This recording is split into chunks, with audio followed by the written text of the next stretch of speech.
Beto O'Rourke may not be one of the top polling candidates in the 2020 presidential primary, but at the third Democratic debate on Thursday, he did have one of the best and most moving answers on what has become one of the central issues of his White House bid: gun control.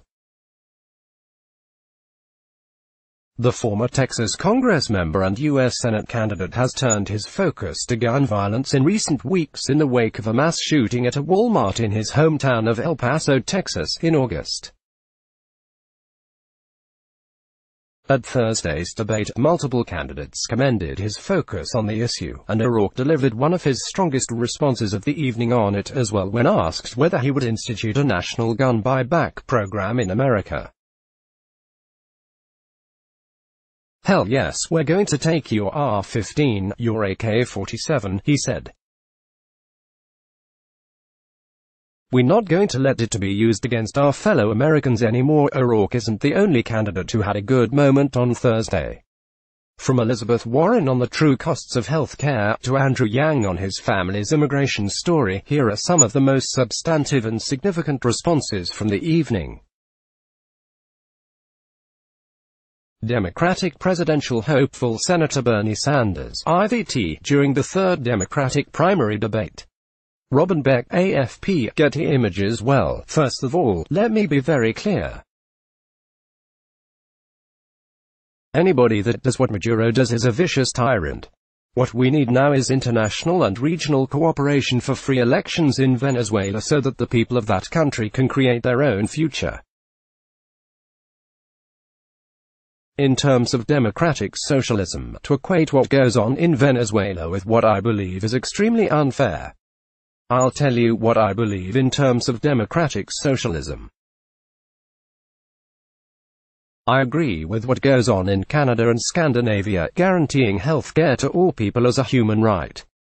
I believe that the United States should not be the only major country on earth not to provide paid family and medical leave. I believe that every worker in this country deserves a living wage and that we expand the trade union movement. I happen to believe also that what, to me, democratic socialism means, is we deal with an issue. We do not discuss enough, Jorge, not in the media, and not in Congress. You got 3 people in America owning more wealth than the bottom half of this country. You got a handful of billionaires controlling what goes on in Wall Street, the insurance companies, and in the media. Maybe, just maybe, what we should be doing is creating an economy that works for all of us, not 1%. That's my understanding of democratic socialism." Sanders on Thursday managed to take one of his critics' main talking points on his politics, that he'll seek to make the United States into Venezuela, and turn it on its head. When moderator Jorge Ramos asked him to explain the difference between his socialism and what's being imposed in Venezuela by Nicolás Maduro, he made a clear distinction that equating the two is deeply unfair. And then laid out a full-throated endorsement of the vision for his campaign. Democratic presidential candidate in South Bend, Indiana, Mayor Pete Buttigieg during the third Democratic presidential primary debate. David J. Philip Apuno, as a military officer serving under Don't Ask, Don't Tell, and as an elected official in the state of Indiana when Mike Pence was governor, at a certain point, when it came to professional setbacks, I had to wonder whether just acknowledging who I was going to be the ultimate career-ending professional setback. I came back from the deployment and realized that you only get to live one life, and I was not interested in not knowing what it was like to be in love any longer, so I just came out. I had no idea what kind of professional setback it would be, especially because inconveniently, it was an election year in my socially conservative community. What happened was that when I trusted voters to judge me based on the job that I did for them, they decided to trust me and re-elected me with 80% of the vote. And what I learned was that trust can be reciprocated, and that part of how you can win and deserve to win is to know what's worth more to you than winning. I think that's what we need in the presidency right now. We have to know what we're about. And this election is not about any of us up here. It is not about this president, even though it's hard to talk of anything else some days. It's about the people who trust us with their lives. A kid wondering if we're actually going to make the school safe when they've learned active shooter drills before they've learned to read. A generation wondering if we will actually get the job done on climate change. And if we hold to that, then it doesn't matter what happens to each of us professionally. Together, we will win a better era for our country. Buttigieg, the openly gay mayor of South Bend, Indiana, responded to a closing question given to all of the candidates about what the biggest professional challenges were with a deeply personal answer about his sexuality and his decision to come out. It provided a unique insight into the shape his life has taken, politically and otherwise. After all, until 2015, many states had constitutional amendments defining marriages between a man and a woman. To have a presidential candidate stand on a debate stage and tell his coming-out story was a moment for the history books. Former Housing and Urban Development Secretary Julian Castro during the Democratic presidential primary debate.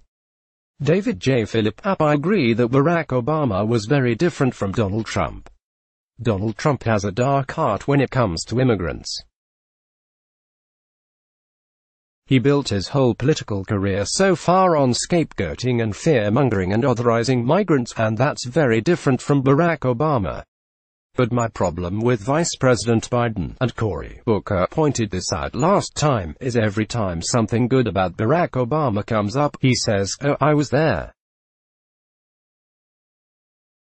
I was there, that's me, too," and then every time somebody questions part of the administration that we were both part of, he says, "Well, that was the president."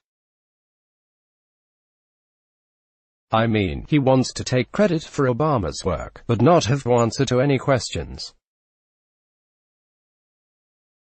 I was the first candidate in early April to put forward an immigration plan. You know why? Because I'm not afraid of Donald Trump on this issue. I'm not going to backpedal. I'm not going to pretend like I don't have my own vision for immigration. So we're not going to give up DACA. We're not going to give up protections for anybody.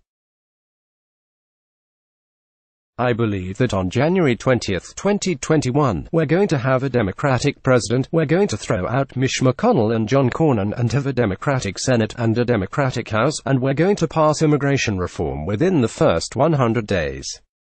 Castro, who served alongside Biden in the Obama administration as the Secretary of the Department of Housing and Urban Development, gave a nod not only to Trump's shortcomings on immigration but also on the Obama administration's. He highlighted his own plan, one of the boldest in the Democratic field, and that is also deeply contrasted with Obama's. As Vox's Nicole Neray explained, Obama deported over 3 million immigrants from 2009 and 2016 and was labeled by immigrants' rights groups as reporter-in-chief. Obama set up temporary housing not all that different from the shelter the Trump administration has at the border amid its own migrant crisis in 2014 and struggled to strike a balance between humanitarian efforts and enforcement. While Castro was talking about Obama's record, he also used it as an opportunity to take a swipe at Joe Biden, one of multiple attacks leveled at the former vice president on Thursday. Democratic presidential candidate and former tech executive Andrew Yang speaks during the Democratic presidential primary debate. Win McNamee. Getty Images. My father grew up on a peanut farm in Asia with no floor, and now his son is running for president. That is the immigration story that we have to be able to share with the American people. If you look at our history, almost half of Fortune 500 companies were founded by either immigrants or children of immigrants, and rates of business formation are much higher in immigration communities. We have to say to the American people, immigrants are positive for our economic and social dynamism, and I would return the level of legal immigration to the point it was in the Obama-Biden administration. I think we have to compete for talent, and I am the opposite of Donald Trump in many ways. He says, build a wall. I'm going to say to immigrants, come to America, because if you come here, your son, your daughter can run for president. The water is great. And this is where you want to build a company, build a family, and build a life. This country has been a magnet for human capital for generations. If we lose that, we lose something integral to our continued success, and that is where I would lead as president. Yang tried to make a splash at the start of the evening by announcing he would be paying 10 lucky Americans his $1,000 freedom dividend for a year, but perhaps his most moving response of the evening came when discussing a separate topic, immigration. The entrepreneur made the point that he, a child of an immigrant, was able to grow up and run for president and put together an argument with personal, political, and economic strains. Senator Amy Klobuchar, DMN, responds to a question during the Democratic presidential primary debate. David J. Philip, first of all, Senator Sanders and I have worked valiantly to bring down the cost of pharmaceuticals. That was a Klobuchar-Sanders amendment to allow for drugs to come in from less expensive countries like Canada. We have worked to bring down the cost by fighting to allow 43 million seniors, that's a bill I lead, to negotiate for better prices under Medicare. I figure that's a lot of seniors and they should be allowed to get a better price. But when it comes to our health care and when it comes to our premiums, I go with the doctor's creed, which is do no harm. And while Bernie wrote the bill, I read the bill. And on page 8 of the bill, it says that we will no longer have private insurance as we know it.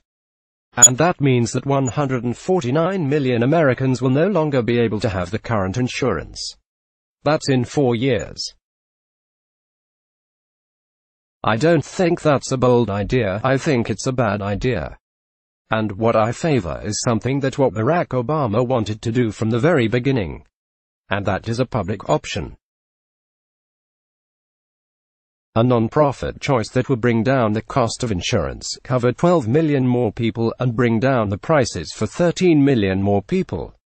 That is a bold idea. The first segment of Thursday's debate, like the first two Democratic debates, dealt with health care. But this time around, the candidates came to the stage with sharper elbows and clearer arguments about the best way forward. Klobuchar, a moderate, took clear aim at Sanders and Warren with a criticism of the Medicare for All bill.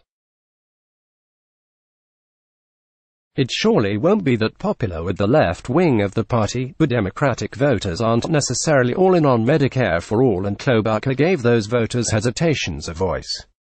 Senator Elizabeth Warren, DMA, speaks during the third Democratic primary debate. Robin Beck, FP, Getty Images. Look, what families have to deal with is cost, total cost. That's what they have to deal with. And understand, families are paying for their health care today. Families pay every time an insurance company says, sorry, you can't see that specialist. Every time an insurance company says, sorry, that doctor is out of network, sorry, we are not covering that prescription. Families are paying every time they don't get a prescription filled because they can't pay for it. They don't have a lump checked out because they can't afford the copay. What we're talking about here is what's going to happen in families' pockets, what's going to happen in the budgets. And the answer is on Medicare for All. Costs are going to go up for wealthier individuals and costs are going to go up for giant corporations. But for hard-working families across this country, costs are going to go down, and that's how it should work under Medicare for All in our healthcare system. When responding to a moderator question about middle-class tax hikes to pay for Medicare for All, Warren delivered one of her strongest responses on the night. Warren speaks eloquently on the policy which she, along with Sanders, who wrote the damn bill, support. Warren brought the question back to her strength, talking about the lived experience of working-class families and the pocketbooks. Democratic presidential hopeful and former Texas Representative Beto O'Rourke speaks during the third Democratic primary debate. Robin Beck, AFP, Getty Images. I am proposing to take away guns if it's a weapon that was designed to kill people on a battlefield.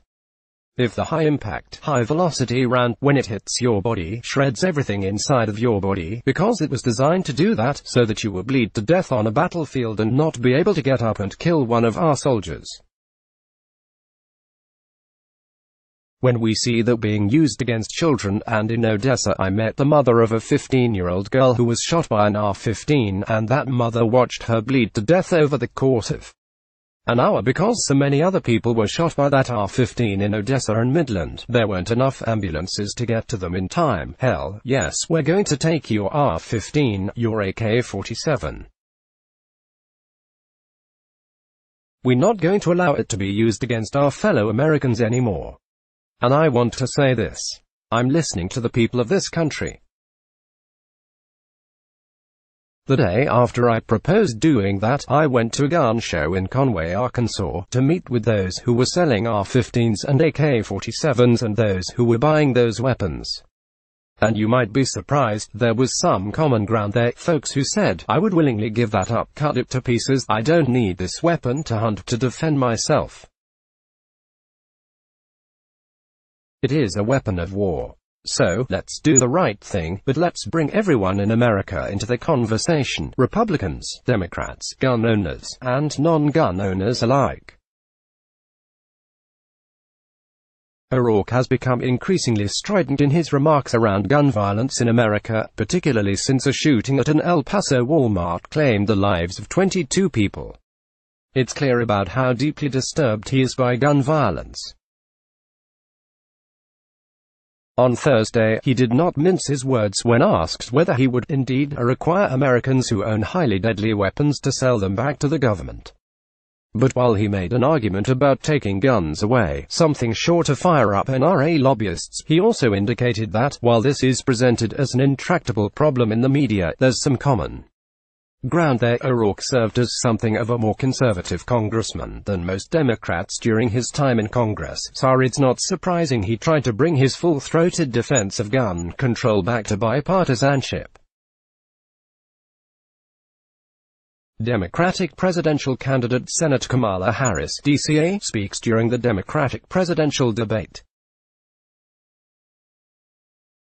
Win McNamee, Getty Images. We've got a guy in the White House who has been erratic on trade policy. He conducts trade policy by tweet, frankly born out of his fragile ego. It has resulted in farmers in Iowa with soybeans rotting in bins, looking at bankruptcy. When we look at this issue, my trade policy, under a Harris administration, is always going to be about saying, we need to export American products, not American jobs, and to do that, we have to have a meaningful trade policy. I'm not a protectionist Democrat. Look, we need to sell our stuff. And that means we need to sell it to people overseas. That means we need trade policies that allow that to happen. You asked earlier about China. It's a complicated relationship. We have to hold China accountable. They steal our products, including our intellectual property. They dump substandard products into our economy. They need to be accountable. We also need to partner with China on climate and the crisis that presents. We need to partner with China on the issue of North Korea. I'm on, and the only person on this stage, the Senate Intelligence Committee and the Senate Homeland Security Committee, and we need a partner on the issue of North Korea. But the bottom line is this: Donald Trump in office on trade policy, you know, he reminds me of that guy in The Wizard of Oz. When you pull back the curtain, it's a really small dude. While Democrats as a whole have been expressing more trade skepticism than they did under the Obama administration, Harris made it clear that she isn't joining them. She distanced herself from other Democrats, like Sanders and Warren, who have expressed more protectionist views, but also Trump, who has turned conventional Republican free tradeism on its head. Harris laid out a succinct and easy-to-understand case for her own stance: we need to sell our stuff. She also identified the nuances of the U.S.'s relationship with China. Yes, it's important to address its trade aggressions, but it's also important to work with it on North Korea and climate. Let's block ads. Why?